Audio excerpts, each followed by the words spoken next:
And practical suggestion? Practical suggestion number 6. Practical suggestion number 6 is, you must develop a healthy sense of humor. Today people have forgotten how to laugh. I am happy today you have laughed again and again. But otherwise people have forgotten how to laugh. May I tell you, there was a woman who met me and she said to me, we have been married for 12 months and in these 12 months my husband has laughed at me, has smiled at me only 3 times. Just imagine. Just imagine a husband smiling at his wife only for 3 times. Laughter is an all-round tonic. Laughter is a physical tonic, it is a mental tonic, it is a spiritual tonic. Laughter strengthens the lungs, laughter aids circulation, laughter builds the immunity system. But please, as I have repeatedly asked you, never laugh at others. Laugh with others. Laugh with others, but never laugh at others. If you want to laugh at anybody, you can always laugh at yourself. Every one of us has his own weaknesses, faults, failings, frailties. We can laugh at ourselves. But learn to laugh. Learn to laugh. I tell my friends that you have no right to take breakfast until you have had 3 laughters. And again at lunch, and again at dinner. We must learn to laugh more and more. We could have a very small laughter session now. There was a child, he said to his father, I love your mother, that is, I love my grandmother, and I am going to marry her. And the father said, how can you marry my mother? But, said the child, how did you marry my mother? Why can't I marry your mother?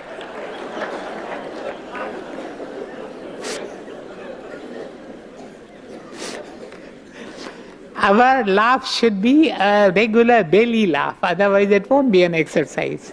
Otherwise it won't be a tonic. It should be a whole regular belly laugh.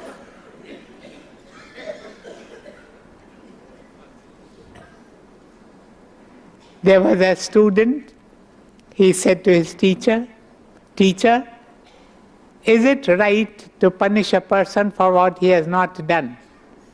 And the teacher said, it's absolutely wrong. How can you punish a person for what he has not done? And the student said to her, Teacher, I have not done my homework.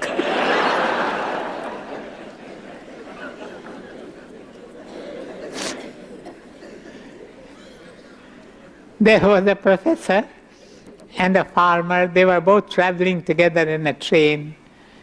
And just to pass time, the professor suggested to the farmer, he said, let us try to solve riddles. You give me a riddle.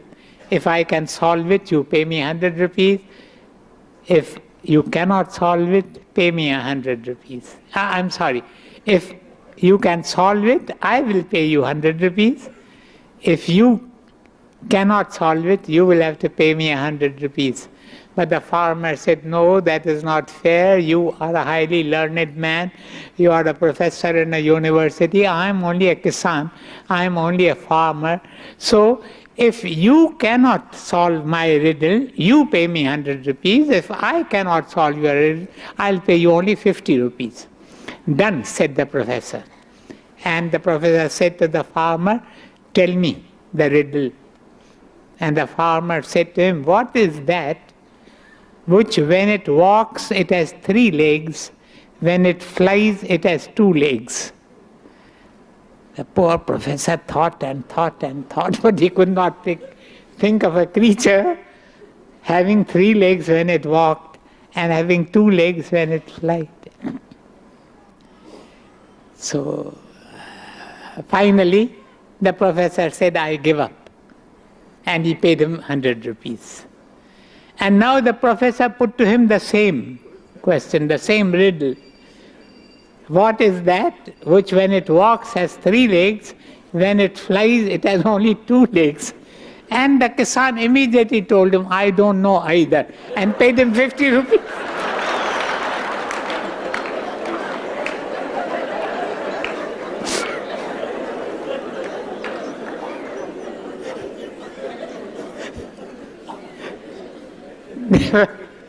There were 3 priests.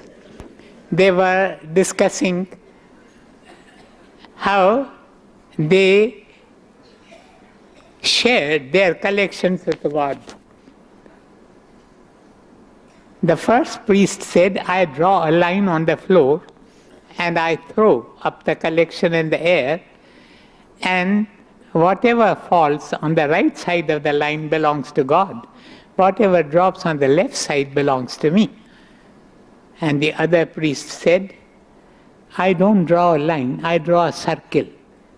I go and stand in the center of the circle and I throw up the collection. Whatever falls in the circle belongs to me. Whatever falls outside the circle belongs to God. The third priest said, my method is a very simple one. I don't draw lines and circles. I throw the entire collection up to God. And I tell him, keep what you like. Whatever he throws down belongs to me.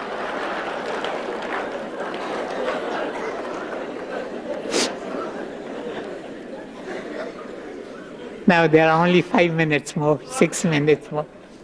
The last practical suggestion, isn't it? The last practical suggestion, the 7th practical suggestion is help others. If you want to change your attitude, you must help others. You must be filled with that spirit of helpfulness. Today, whenever I go to big cities, I find that people are so indifferent to the needs of others. They say it is none of our business. Surely it is your business. Humanity is one family. Every man is my brother. Every woman is my sister. It is my duty to the best of my ability, to the best of my capacity, to help my brothers and my sisters. I've often said this, that the opposite of love is not hate. The opposite of love is apathy, indifference to the needs of those that are around you. Therefore, help others. Help as many as you can to lift the load on the rough road of life. There is a story concerning a king and his minister. He calls his minister and says to the minister, I want you to answer 4 questions. The first question is, what is it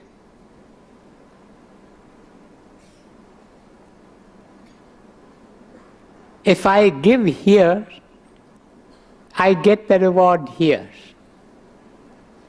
The second question is, I give here, but I get the reward there.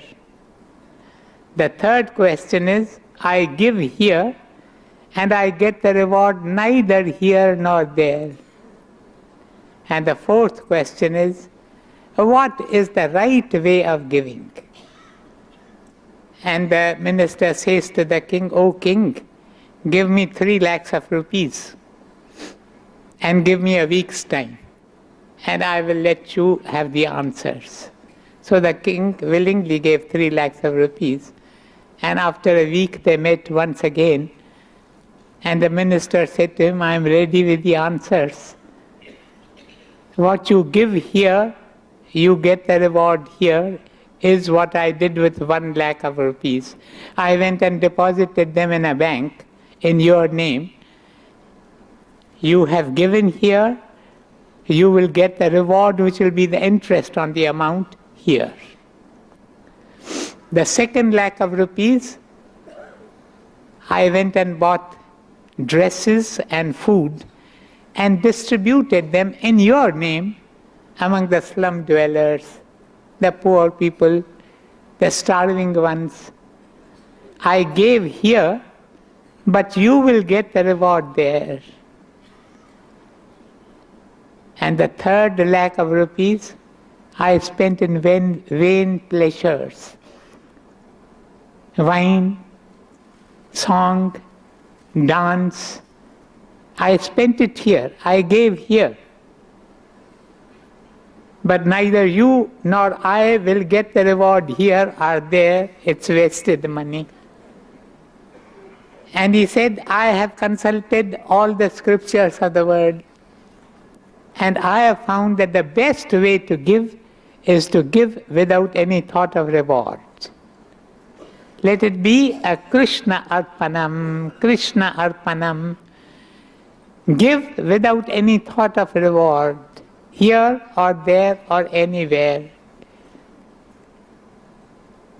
Is that not the teaching of the Bhagavad Gita? Give, give. Each one of us has to be a giver. We are living in a universe in which everything is giving. You saw in the movie, didn't you? The trees give, the rivers give, every element of nature gives. We have to give. Sadhu Vaswani said to us one day, I have but one tongue. If I had 1,000,000 tongues, with every one of those 1,000,000 tongues, I would still utter the one word, give, give, give. Those that give live, those that give not are no better than dead souls. So you must give, but without any thought of reward. Let it be an offering at the lotus feet of the Lord. If only you will give in the spirit, your attitude will automatically change. It will automatically change, and it will affect your entire life. Give without any thought of reward. There is a touching incident in the life of that great German philanthropist. Some of you may have heard his name, Oberlin. Oberlin was one day caught in a fierce snowstorm. He shrieked for help, but his shrieks were lost in the fierce wind. There was a storm which was blowing, and snow was falling. Until exhausted, he dropped down on the snow, unconscious. A peasant happened to pass by, and finding a fellow human being lying unconscious on the snow, picked him up in his arms and brought him to the warmth of his hut. There Oberlin revived, and looking into the eyes of his Savior, said to him, you have saved my life. He was a philanthropist. He believed in giving. He said to the peasant, you have saved my life. I will give you a very, very rich reward. But the peasant said to him, reward? For what? Reward for what? I have done what it was my duty to do. I saw a fellow human being lying on snow, unconscious, and I brought him to the warmth of my hut and revived him. This was my plane, it was my duty to do. How can I accept a reward for it? Then Oberlin pleaded with him, at least tell me your name. What is your name? And the peasant asked him, is the name of the Good Samaritan mentioned in the Bible? Mentioned in the New Testament? Jesus gives us a parable of the Good Samaritan. No, said Oberlin, the name has not been mentioned. Then said the peasant, let me withhold mine. There was a man who knew what it was to give. Give in that spirit. Give in the spirit of Arpanam. The best speech is silence. The best silence is worship. The best worship is yagna, sacrifice, offering. The best offering is Arpanam. The best Arpanam is Shri Krishna Arpanam, Shri Krishna Arpanam, Shri Krishna Arpanam. May everything that we do, little or great, may everything we do be our offering at the lotus feet of the Lord. Call him by whatever name you will. Krishna is only one name. by which he is called. One of the names by which he is called. Call him by any name you will. But make of your life, your entire life, an offering at the lotus feet of the Lord, and you will be abundantly blessed, and you will be a source of blessing to multitudes. I thank you. Om Shanti, Shanti, Shanti. Om Brahma Kripa hi Kevalam, Krishna Kripa hi Kevalam, Guru Kripa hi Kevalam. Om Shanti, Shanti, Shanti.